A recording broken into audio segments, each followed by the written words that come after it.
prove your worth in the contract year, that second deal that you get, that second contract, that's going to be front loaded unless you're banking on production or potential, which we are not. We already see what Josh Jacobs brings to the table in his first 4 years in the NFL. Just saying it. You know, when these guys, some of the other guys get these second contracts, it's because you're banking on his potential, so you can backload a little bit and you have some leverage there. Not with Josh Jacobs. You can't leverage anything. You have no leverage when it comes to backloading a contract with Josh Jacobs. He is what he is. So pay him.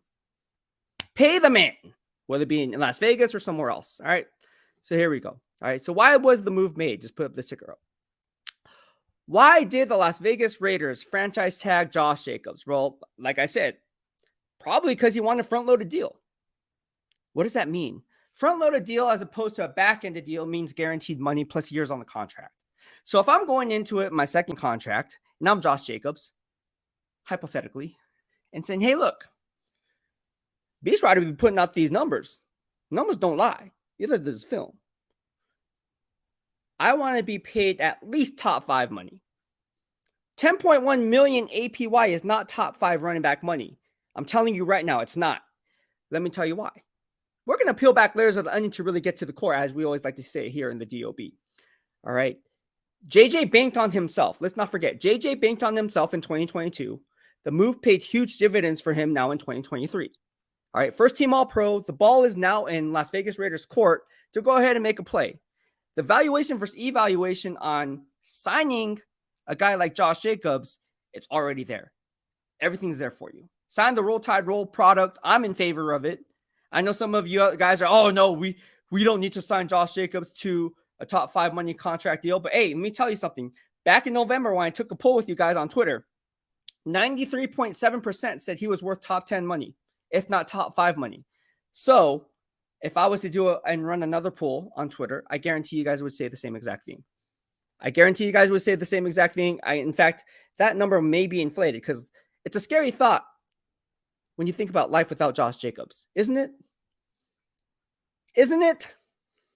Yikes. I love Zeus White. He can be the future, but we don't know yet. Again, you're banking on his potential rather than production. The 2 P's that I like to talk about, production and potential. Potential don't mean much if you don't live up to the hype. But then again, what sample size do we pull from Zeus White? Because he hasn't had that sample size enough to gauge whether or not he can get it done. And I'm not saying he can't. I think Zeus White was going to be one heck of a running back. I think he has Pro Bowl potential. All right. But again, that potential doesn't mean much because, again, who do we have there? We have Josh Jacobs. If you go from Josh Jacobs to Zeus White, you're banking on a lot. All right. And I'm pretty sure Devontae Adams wants Josh Jacobs to return. I'm pretty sure Max Crosby wants Josh Jacobs to return. All the team captains want Josh Jacobs to return, including Josh Jacobs, who ended up being a team captain midway through the year. So what does that say about Josh Jacobs?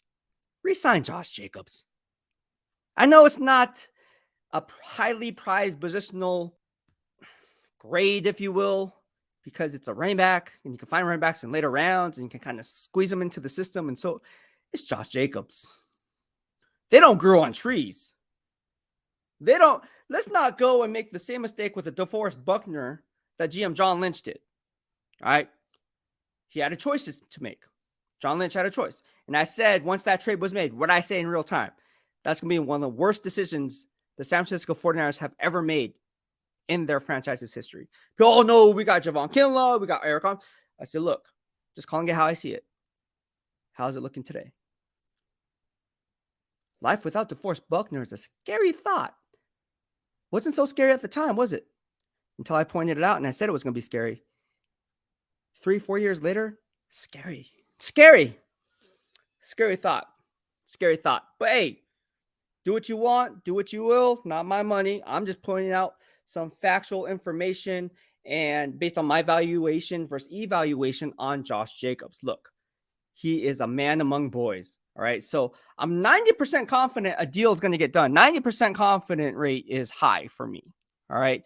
But I think a long-term deal will get done if they somewhat meet within the parameters of what Josh Jacobs wants. And this is what I think. This is just me talking out loud. I don't have any insider information on this, but this running the numbers, I'm pretty good at this. You guys know how I did with Hunter Renfro's numbers in his future contract. And I said what he was valued at, and he got exactly what I said he was going to be valued at. So same thing applies here. Josh, this is fun. This is great. This is great. This is fun. Been doing this for years. Anyways, let's go ahead and peel back layers and to really get to the core. I'm fairly confident that Josh Jacobs wants a contract in the ballpark of 12.5 to 15 million APY. He doesn't want to be the highest paid running back. Maybe he does.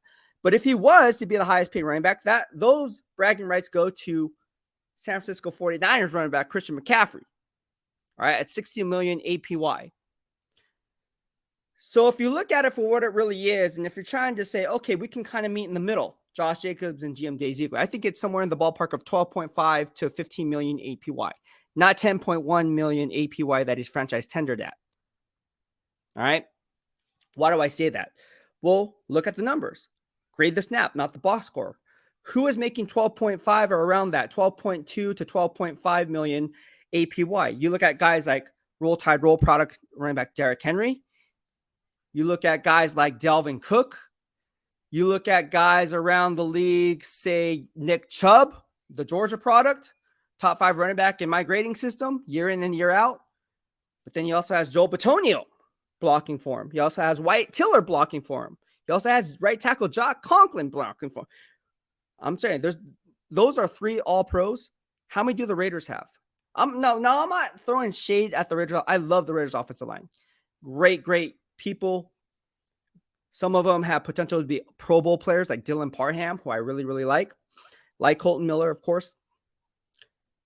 But they need more. And Josh Jacobs did more with less than Nick Chubb did. Let's not get it twisted. Let's not get it twisted. So you look at the 12.5 to 15 million APY, and that's kind of where you're going at, right? Derrick Henry, Dalvin Cook, Nick Chubb, they all make around 12.5 million APY. That 15 million, that's where you're talking about Ezekiel Elliott and Alvin Kamara money. All right. So if you were a GM, do you think that Josh Jacobs is better than Ezekiel Elliott? Heck yes. Do you think he's better than Alvin Kamara? Depending on the scheme fit, possibly yes. So that's where that 15 million APY comes in. I don't think he's going to leapfrog and be the highest paid running back in the NFL because I just think 16 million APY for a running back is, 15 to 16 is only 1 million difference, right? So it's just basically bragging rights at this point. But at the end of the day, it's like you have to pay Josh Jacobs. Like you cannot go into a season without Josh Jacobs. Now,